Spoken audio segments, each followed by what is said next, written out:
Ini barunya aku kira unlimited, ternyata enggak. Minta ajarin sama Ustadz Bagus bikinnya.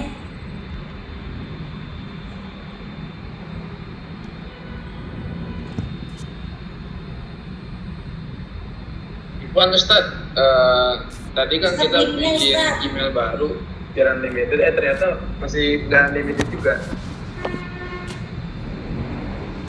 Oke, saya kira saya teruskan ya. Jadi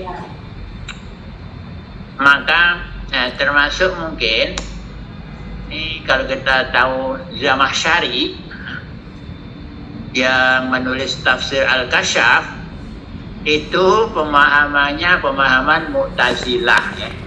Dia orang Mu'tazilah itu. Maka di dalam memahami ayat-ayat itu yang terlihat ada tasbih dengan makhluk itu ditakwilkan dengan makna selain makna yang hakiki ya. Jadi makna-makna yang jadi ayunina tadi bukan berarti di depan mata tapi di dalam pengawasan gitu kan.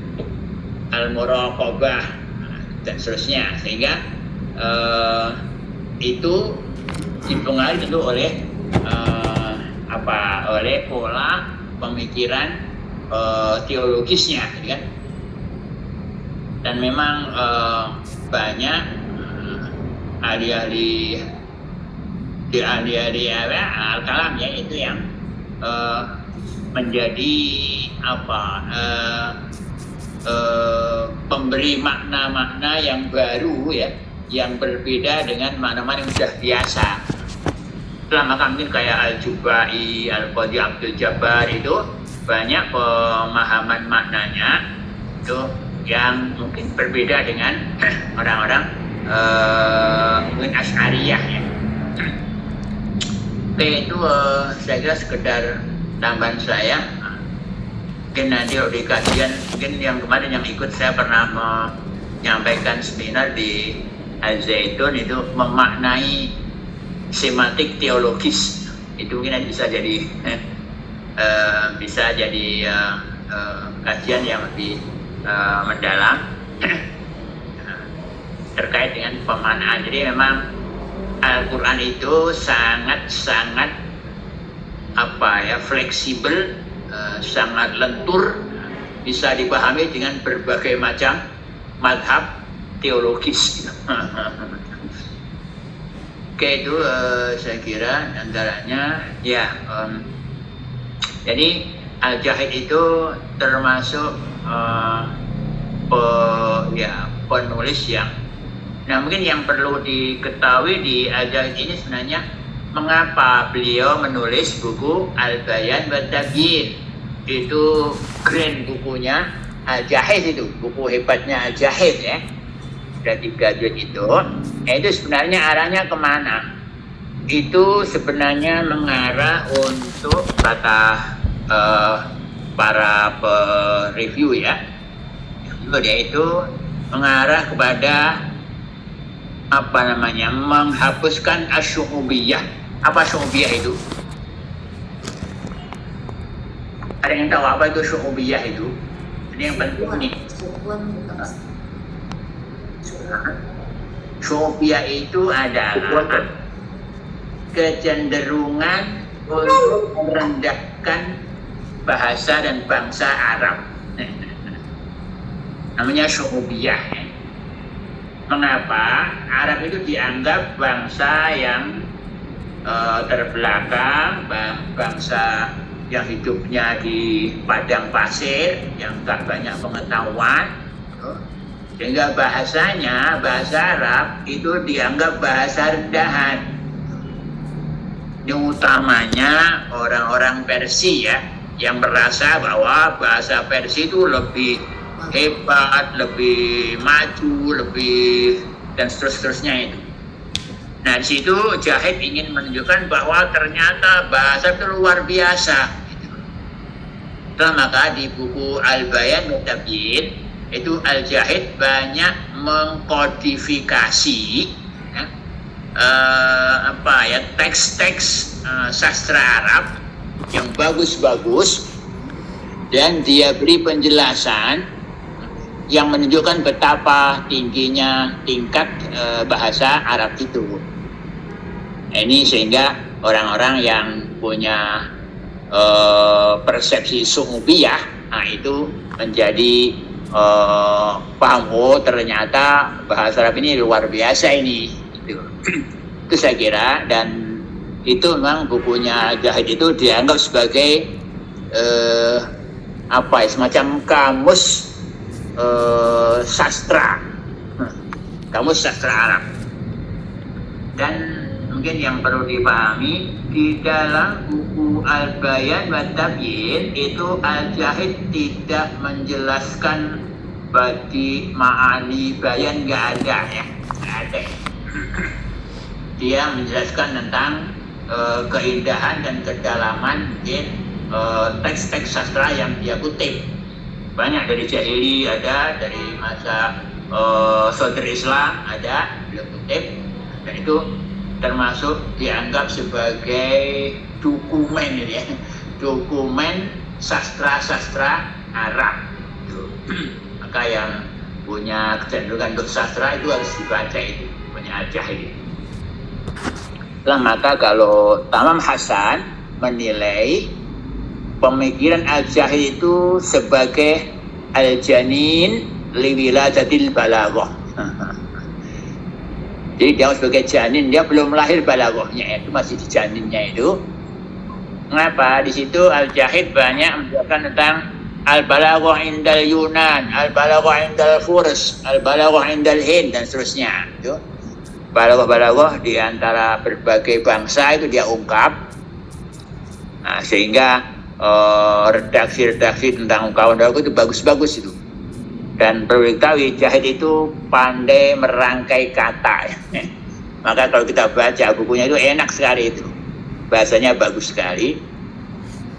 Tetapi sekali lagi kajian balaghah yang disampaikan oleh Al-Jahid itu cuma kajian-kajian praktis ya, yang belum mengarah kepada penulisan balaghah ya, kepada keilmuan balaghah. Itu saya kira yang perlu saya tambahkan. Nah, mungkin beda dengan As-Sakaki ya. As-Sakaki itu sudah abad ke-7 Hijriah. 7 ditambah 6 di abad ke-13 Masehi ya. Itu kajian balaghah sudah sangat-sangat panjang. Tetapi betapapun As-Sakaki itu tetap memanfaatkan pemikiran-pemikiran balaghah Abdul Qahir Al-Jurjani.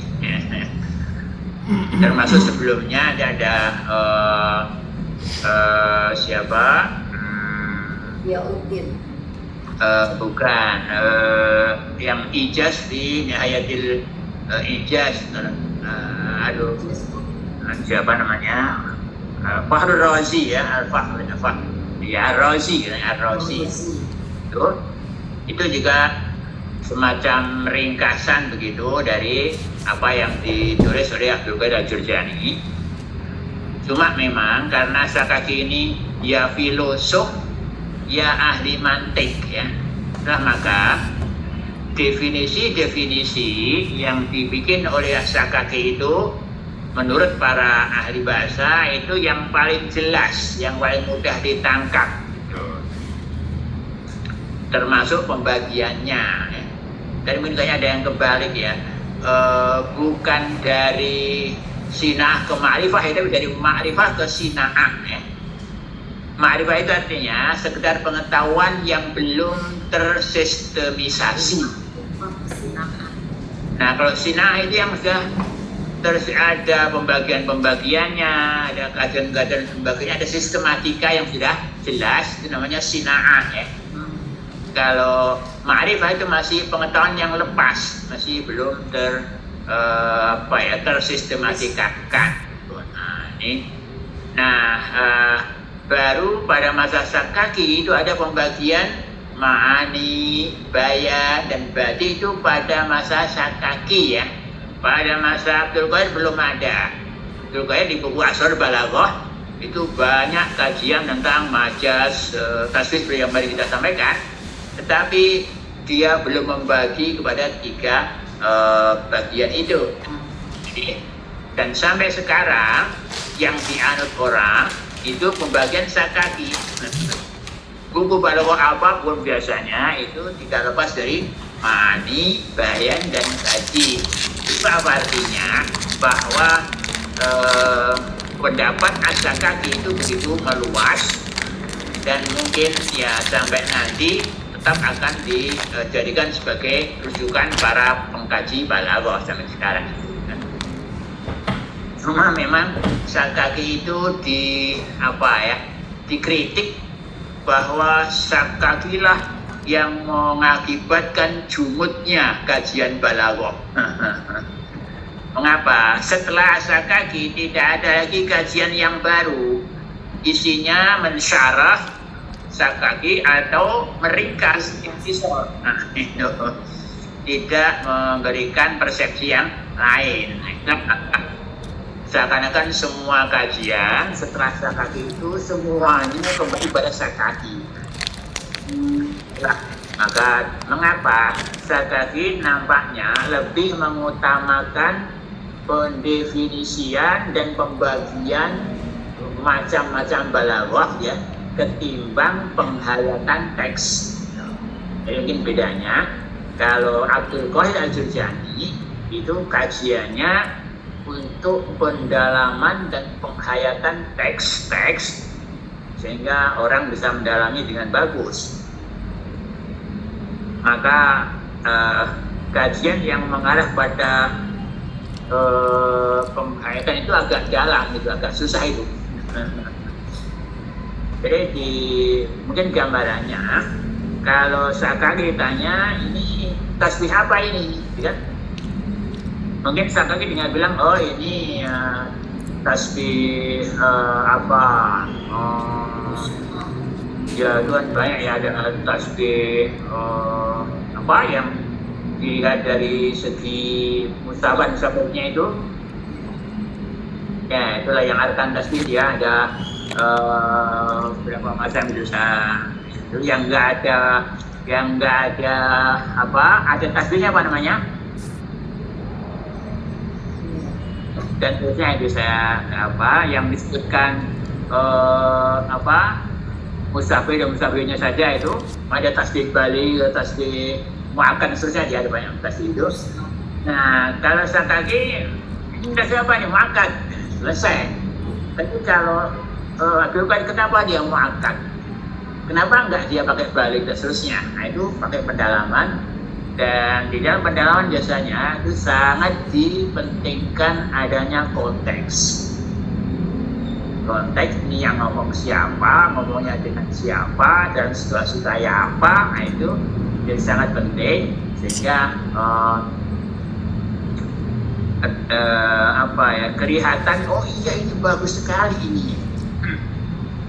Nah di antara yang dikemukakan Abdul Qayyim sekedar contoh bahwa beliau sangat mengutamakan penghayatan itu ada teks syair yang menceritakan tentang orang yang selesai ibadah haji dari Mina, kemudian dia udah selesai semuanya, dia mulai kembali ke negaranya masing-masing, dia naik onta dan seterusnya. Itu dinilai oleh sebagian para kritikus, ini nggak ada, ini cuma memberi mensifati orang selesai haji dan pulang. Tapi Abdul Qadir itu diurai benar-benar luar biasa, sehingga oh ini nggak hanya itu menggambarkan betapa dia senangnya setelah semuanya rukun-rukun haji dia bisa laksanakan, dia senang sekali karena itu kan pergi jauh dari negaranya kan. Nah ini dia senang, dia namanya atraf al-hadis, dia ngobrol, mungkin cerita-cerita tentang negerinya dan seterusnya panjang. Nah itu saking senangnya, jadi ungkapan gembira itu begitu sempurna di teks itu kan. Nah ini yang oleh para siswa ini banyak cuma sudah mensifati orang selesai haji dia pulang kampung selesai. Padahal sebenarnya itu ada yang sangat dalam di situ.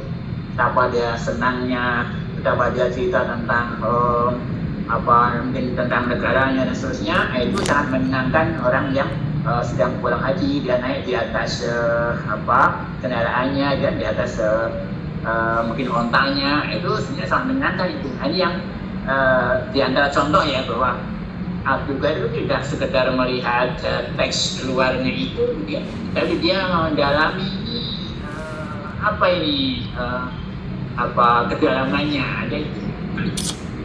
Ini saya kira bedanya As-Sakaki dengan Abdul Qadir. Setelah maka bukunya Abdul Qadir itu kurang disukai karena kajiannya sangat mendalam dan termasuk ya agak rumit ya. Dan banyak menjadikan apa ya, syair-syair itu sebagai contoh, sementara kita mungkin nggak paham syair itu. Jadi kita dianggap udah pinter ya dengan syair itu, dijelaskan begitu kita. Nah itu biasanya agak susah orang yang tidak banyak hafal teks-teks puisi itu dan tidak paham maksudnya, ya nggak bisa menangkap apa yang disampaikan oleh Abdul Qadir. Jadi mungkin memang membaca kitabnya Abdul Qadir itu agak berat. Ini bisa saya sampaikan itu karena banyak teks-teks syair yang kita mungkin tidak nyambung, padahal itu dijadikan sebagai landasan oleh Abdul Qadir untuk menjelaskan kedalaman makna.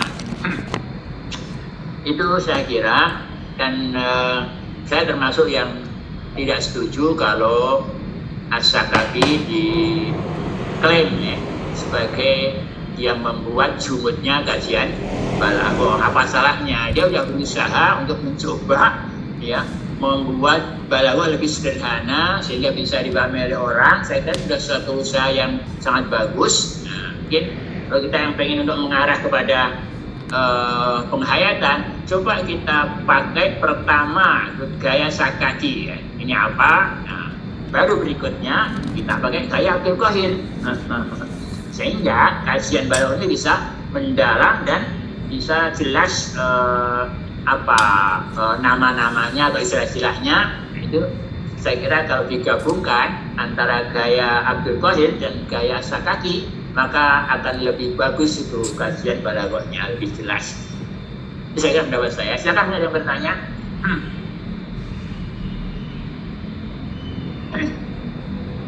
Ya, Sakaki ya buku utamanya Miftahul Ulum itu, dan itu cuma tidak terlalu tebal ya. Tapi memang itu padat sekali. Udah punya kan bukunya ya, itu bisa di-download kok ya. Kira PDF Ustadz, tapi buat kita itu bahasanya tinggi Ustadz. Iya memang. Ya karena namanya definisi ya itu emang. Iya. Ya, kan harus jamik manik gitu kan. Itu kan harus pemilihan katanya padat, singkat, cakup gitu kan. Nggak gampang. Iya, susah buat kita yang masih kosakatanya masih minim Ustadz. Ya, bagusnya kajian balaghah itu sebenarnya mendorong kita untuk banyak baca, untuk menambah ya kekayaan kosakata, karena memang nggak bisa dingkari secara realita bahasa itu paling kaya kosakata, itu nggak bisa diingkari, dan bahasa itu nggak bisa dipaham tanpa memahami kosakatanya. Sehingga memang konsekuensi kalau kita udah terjun ke bahasa Arab ya kita harus menyelami jutaan kosakata ya, jutaan. Dan sering kosakatanya ini udah nggak dipakai ya, untuk kata lama.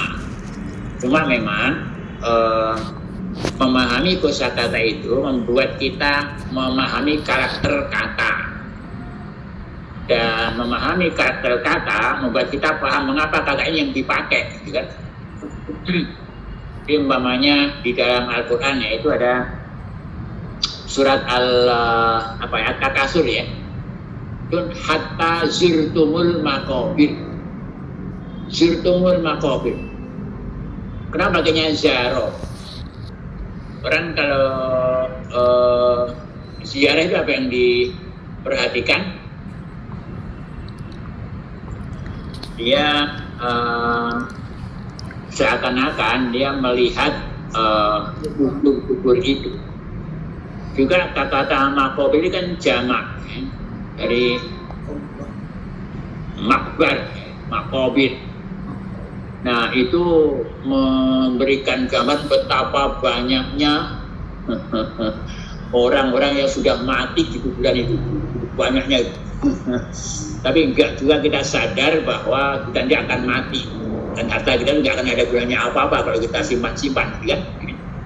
Nah, ini menggunakan makobit bukan namanya kubur, beda lagi nih. Dan kubur ya beda lagi tuh. Nah, pakai makobit ini kan apa? Karakteristik kosakata. Jadi kita bisa memahami, dan biasanya kosakata itu punya dua unsur ya. Pertama unsur makna, yang kedua adalah unsur keindahan. Ketika pemakaiannya pas, maka situ nampak keindahannya. Nah, mungkin seperti dalam surat Al-Qari'ah itu, yauma yakunun nasu kal faroshi mabsus.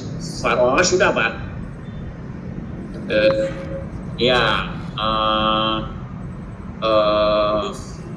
Semacam kayak kupu-kupu ya. Busu ya.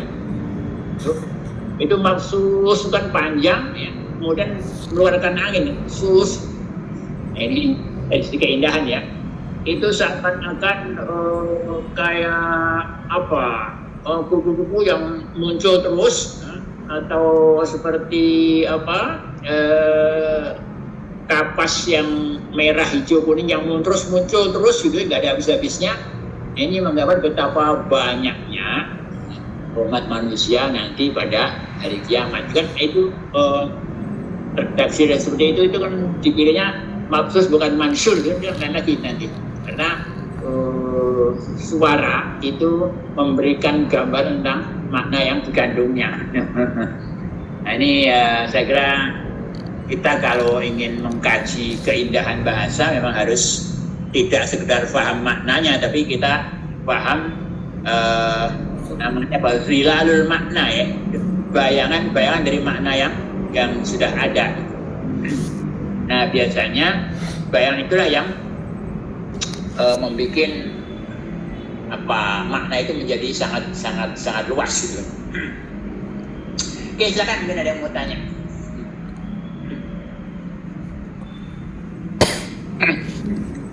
Ustaz Raswan mungkin ada nambah, silakan Ustaz.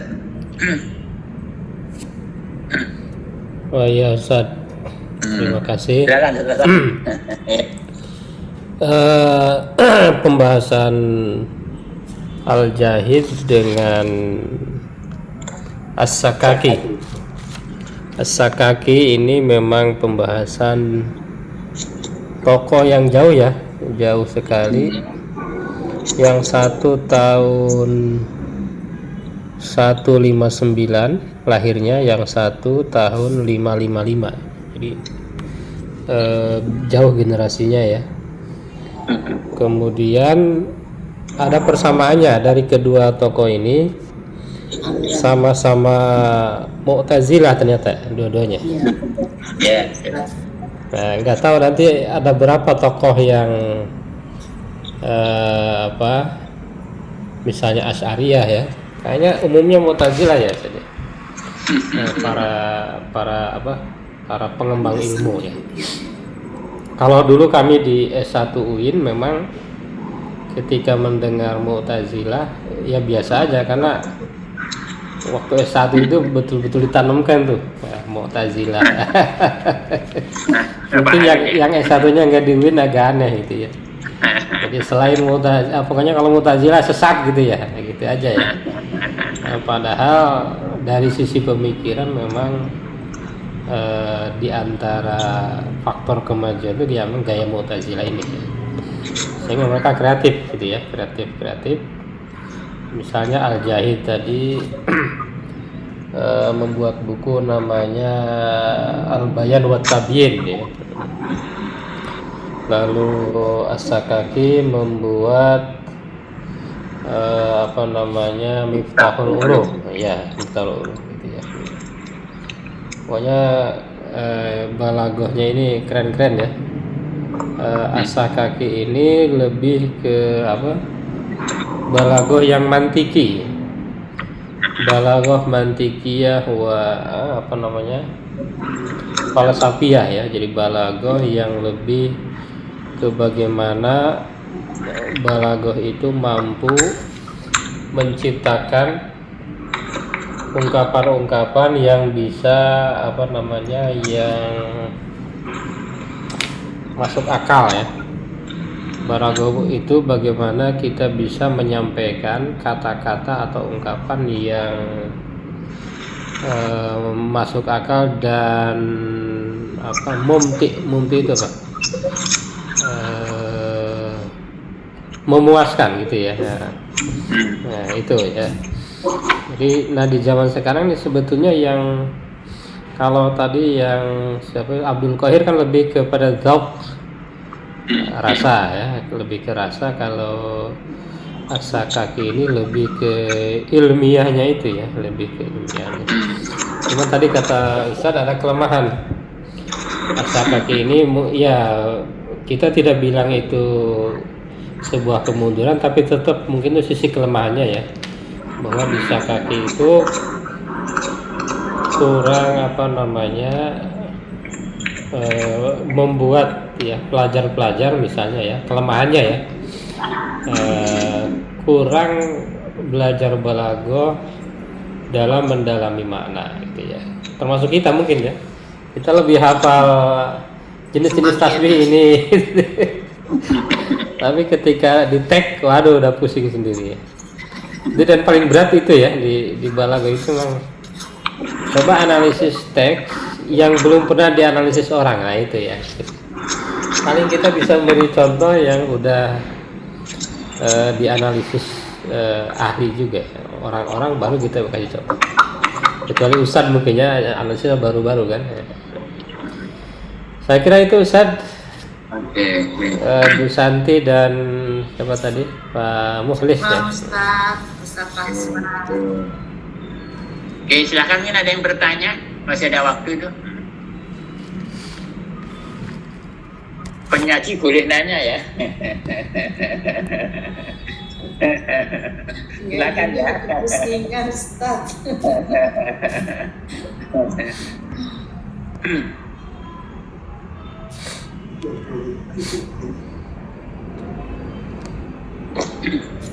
Ya, kajian balaghah itu mengasyikkan ya sebenarnya. Memang yaitu. Tapi kalau kita baca nih, jangan punya anggapan baca sekali paham. Itu untuk teks-teks yang bahasa asing susah ya, apalagi untuk kajian yang sifatnya mendalam seperti sastra ya. Itu minimal baca 3 kali. Nah, jangan sekali ya, karena kedalamannya lain ya. Beda dengan baca koran, mungkin itu bisa berita-berita bisa sekali baca gitu. Itu pun kalau yang bahasa Arab juga nggak cukup sekali itu. Ini pernah baca Quran Arab nggak? Saya kadang nggak pernah baca Quran Arab. Nah, Quran Arab banyak ya. Banyak Quran Arab itu. Saudi aja ada berapa? Cuma ada 10 koran itu. Libanon itu ada 7 koran itu. Mesir pun ada 10 koran. Banyak sekali bukan. Oman ada koran, Qatar ada korannya. Itu coba baca aja. Ada yang Saudi ada Al-Madinah, ada Al-Hayah, ada Uqad, silakan dibaca. Di Libanon ada An-Nahar, ada apa lagi itu. Di Mesir ada Al-Jumhuriyah, ada Al-Ahram, ada banyak. Silakan dibaca, latihan aja. Bisa baca 1 kolom, itu udah bagus. Sehari bisa buka 1 kolom yang kecil aja itu udah bagus itu, udah bagus. Karena apa? Kita ya namanya bahasa yang nggak bisa instan, nggak bisa itu. Mesti baca nih, nama kata lagi, dapat lagi biasanya dari sedikit-sedikit dan nanti ngumpul, akhirnya menjadi, kok saya bisa ya? Jadi, dulu ketika saya kelas 3 di Gontor itu ada ustadz yang bawa koran Arab. Dia kok paham ya, saya heran sekali kok bisa paham koran Arab ya, gimana dia? Ternyata lama-lama kita paham juga. Tapi segitu caranya kita baca terus, buka terus. Jadi tambah kita nggak merasa ya. Kalau kita baca Jawa itu kita tambah, maka kita nggak merasa aja. Tahunya terus, kok saya paham ya, gitu. Ini saya kira perlu memang ya jangan lewat satu hari tanpa baca teks Arab. Misalnya begitu kita yang orang sudah besar ya. Dan sekarang sudah sangat enak. Dulu kita kalau nyari koran Arab susah sekali. Paling kita harus ke kedutaan. Sekarang kita buka internet segala macam udah ada semua. Dan sudah ada kamus yang bahasa kamus bahasa informatif ya. Kamus bahasa ada itu, sudah kamus masing-masing sudah ada itu. Dan pakai kamus yang mahal ya udah bisa itu ya. Jadi saya kira tidak ada alasan untuk tidak baca. Siap Ustaz. Ya, jadi silakan baca. Dan saya siap ditanya. Silakan aja, ada yang nggak paham, saya siap untuk memberikan jawaban. Nah, Balaghah ini emang yang sebenarnya termasuk buku Balaghah yang paling mudah dipaham ya. Balaghah Wadihah ya, yang paling mudah dipaham itu. Tapi dulu di Indonesia udah banyak sebelumnya ya Balaghah itu. Ada Ja'far Amir pernah ngarang Balaghah, ada siapa itu? Lubab, ada Marang Balaghah, seperti itu. Jadi di Indonesia juga Balaghah yang berbahasa, bahkan ada terjemahan Balaghah Wadihah juga ada itu. Meskipun saya lihat kadang ada terjemahan yang kurang pas ya, tapi lumayan lah membantu kita untuk memahami. Saya kira memang harus memang ya kajian di S2 ini kan arahnya tidak penguasaan skill berbahasa tapi kepemikiran bahasa ya, tentang bahasa ya. Jadi sebenarnya skill bahasa sudah selesai di S1 mestinya. Segala macam Balaghah itu udah di S1 selesai udah itu. Kita di S2 ini lebih ke pemikirannya kan. Nah, kadang-kadang karena kita di S1-nya tidak begitu banyak mengkaji, tahu udah dibawa ke pemikiran, ini kadang-kadang wah kita udah kayak dibawa ke alam lain gitu kan. Belum siap. Iya, tapi tidak apa-apa ini karena kajian dan sekali lagi itu personal ya, kita sendiri yang harus berusaha untuk baca, nggak bisa kita pakai orang lain, nggak bisa juga. Personal itu muncul dari diri kita sendiri. Dan sekali lagi kalau kita udah paham itu enaknya bukan main. Saya kalau mungkin ingin mencoba yang sederhana, baca saja tafsir-tafsir ya yang ada kajian Balaghahnya. Seperti Al-Kasyaf atau mungkin sekarang yang paling dikenal ya tafsir Tahrir dengan Ibnu Asyur, yaitu terasa nanti kenapa kata ini dipakai ya, itu dia uraian panjang itu kenapa ini ya, itu membawa kita kepada kedalaman penghayatan teks gitu. Ini saya kira perlu ada semacam kiat untuk meningkatkan kemampuan pemahaman teks di dalam bahasa Arab. Saya kira harus ada itu. Dan nanti kita ditanya S2-nya apa? Bahasa Arab nih. Ini ada saya ini gimana sih artinya? Oh, antar dulu ya.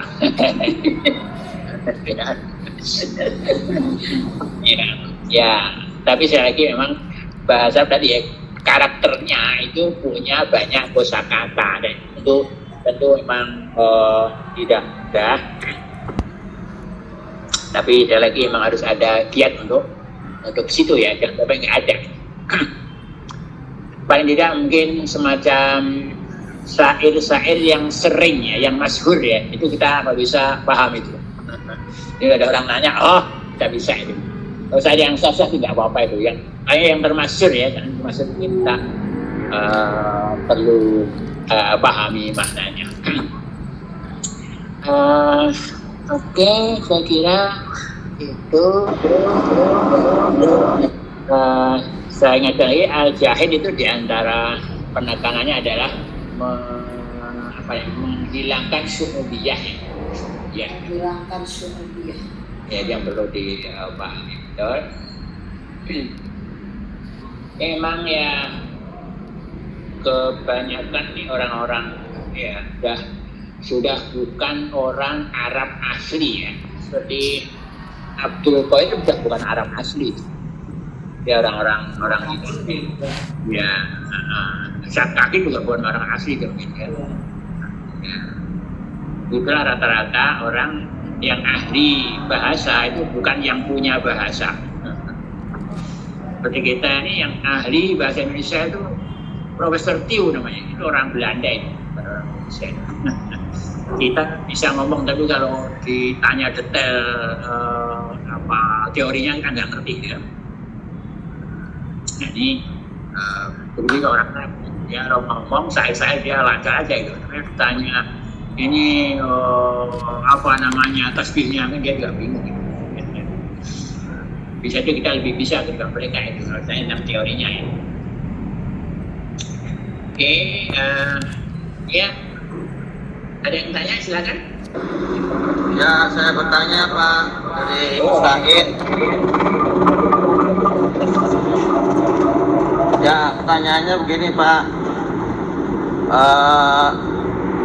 Tadi yang disampaikan oleh Pak Dr. dari berkaitan dengan menafsirkan Al-Quran. Itu kalau kita menafsirkannya berdasarkan sesuai dengan kondisi yang kita hari ini, contohnya di Indonesia, jadi sesuai dengan negaranya masing-masing gitu. Pemahaman ideologi yang tadi disebutkan semantik teologi Mu'tazilah dengan dia memahami tafsir Al-Quran sesuai dengan teologinya dia. Nah, kalau kita menafsirkan Quran berdasarkan teologi yang kita miliki di Indonesia, itu bagaimana menurut Pak Zahiri? Pak Dokter, terima kasih. Iya, bagus sekali pertanyaannya. Iya, ya ada kaidah usul fikih itu yang bunyinya al-ibrah bi umumil lafz la bi khususis sabab. Yang dijadikan pedoman itu lafadznya secara umum, bukan sebab munculnya lafadz itu ya. Ada yang lain bunyinya al-ibrah bi khususis sabab la bi umumil lafadz. Yang dijadikan pedoman itu sebab turunnya, karena penyebab turun itu yang membuat orang paham ya kan. Nah ini orang bisa pakai aliran yang al-ibrah bi umumil lafadz, yang penting lafadznya secara umum. Mungkin yang termasuk yang dipakai oleh Pak Panji yang dari Zaitun itu ketika menggunakan tafassahu fil majalis, itu digunakan untuk jadi sholatnya itu berjarak. Padahal aslinya kata-kata tafassahu fil majalis ini kan untuk orang yang duduk dalam majlis taklim, tempatnya sempit, dia supaya melebar gitu kan. Nah itu kan asbabnya begitu. Tapi mungkin itu dia tidak berpedoman pada khusus sabab, tetapi kepada umumul lafaz. Nah ini tidak semua orang setuju dengan sistem itu. Maka orang yang memang setuju ya udah nggak apa-apa, itu bisa. Tapi yang nggak setuju adalah dia mungkin punya pemikiran yang kurang terbuka. Dia ini sesat ini, gitu kan. Ini saya kira itu kembalinya kepada pola pemahaman ya. Jadi ketika memang kita, tetapi syaratnya mengandalkan pemahaman bahasa yang benar ya. Jadi memang dia punya pemahaman bahasa yang bagus, maka dia bisa membawa kepada mungkin fenomena baru yang mungkin tadinya belum ada waktu turunnya ayat itu gitu kan. Itu ketika dia bisa begitu, dan itu dari sisi bahasa bisa ya nggak masalah kan, orang yang paham ya. Tapi mungkin yang enggak ya, ini nggak benar ini kan. Ini saya kira situ sebenarnya ada. Maka sering memang orang Mu'tazilah ini di mana-mana suka suka disalah-salahkan karena dia sangat menghargai kemampuan akal untuk memahami teks yang mungkin tidak sesuai dengan pemahaman dia secara biasa. Ini saya kira, jadi bisa saja kita bawa teks-teks yang lama itu kepada kondisi-kondisi yang baru sekarang dengan syarat kita memang memahami teks itu secara bahasa yang benar.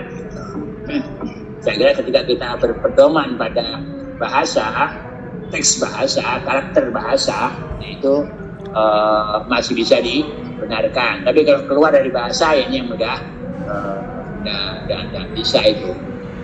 Ini saya kira, ini meskipun kita tidak menggunakan khusus sabab, tapi kalau kita masih berpedoman pada umumul lafaz itu masih bisa, masih ada alirannya, disilahkan saja. Dan itu mungkin yang membuat teks-teks yang sudah lama-lama itu bisa menjadi relevan untuk kondisi sekarang ketika kita maknai dengan makna-makna yang mungkin sekarang kelihatan gitu, atau yang ada sekarang, realitas sekarang bisa itu saya kira. Jadi masing-masing kita bebas ya untuk memilih tafsiran yang mana yang menurut kita lebih cocok dengan akal kita, ya silakan aja. Dan memang ya sudah banyak tafsiran-tafsiran yang menggunakan ya, jadi mungkin ingat di dalam penafsiran itu ada dua pola ya. Yang pertama tafsir bil maksur, itu menafsirkan ayat menggunakan ayat-ayat yang lain atau hadis-hadis Nabi, itu tafsir bil maksur. Nah itu yang dilakukan oleh Ibnu Katsir, oleh Tabari, itu bil maksur itu. Ada tafsir bil ra'yi, tafsir yang menggunakan pendapat atau persepsi kita umum, akal gitu kan. Itu seperti tafsirnya Ar-Razi ya, itu tafsir Kabir itu isinya banyak filsafat, banyak mantik. Nah itu dianggap tafsir bil ra'yi karena dia mengutamakan pemahaman dia, penggunaan rasio dia di dalam memahami ayat. Nah itu tidak apa-apa, itu silakan saja. Cuma yang sering kita dapati itu jangan terpaku bahwa yang benar itu satu ya. Jadi di dalam memahami teks bisa jadi yang benar ada 5, ini ya benar, dia benar, ini juga benar kan, dengan sesuai persepsi masing-masing. Nah yang maha benar ya cuma Allah Subhanahu wa Ta'ala gitu kan.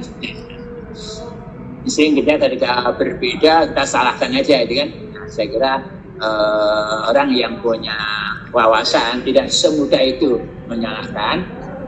Cuma memang tafsiran yang didasarkan pada ra'yu, pada rasionalitas itu jangan diyakini bahwa itu yang paling benar gitu. Itu dzonni semua yang hasil pemikiran manusia itu dzonni, bukan qat'i ya, tidak pasti. Jadi jangan dijadikan bahwa ini tafsirnya pasti ini, yang nggak bisa ya, nggak bisa itu. Oke ya. Saya kira itu yang saya bisa tambahkan. Mungkin Ustaz Raswan akan nambah untuk jawabannya ini, silakan. Ya cukup Ustaz, cukup. Ya. Oke, ya saya kira udah maghrib juga, udah azan ini. Hampir. Terima kasih kepada para penyaji yang sudah menyajikan materinya dengan sebaik-baiknya, dan pada para peserta yang sudah ikut mengikuti perkuliahan ini dengan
baru itu kan maksud ya, iya ya. Sebenarnya biasa kita ini udah tahu gitu. Tapi ketika itu belum dimasukkan ke dalam satu teks, kita ingin ketika ada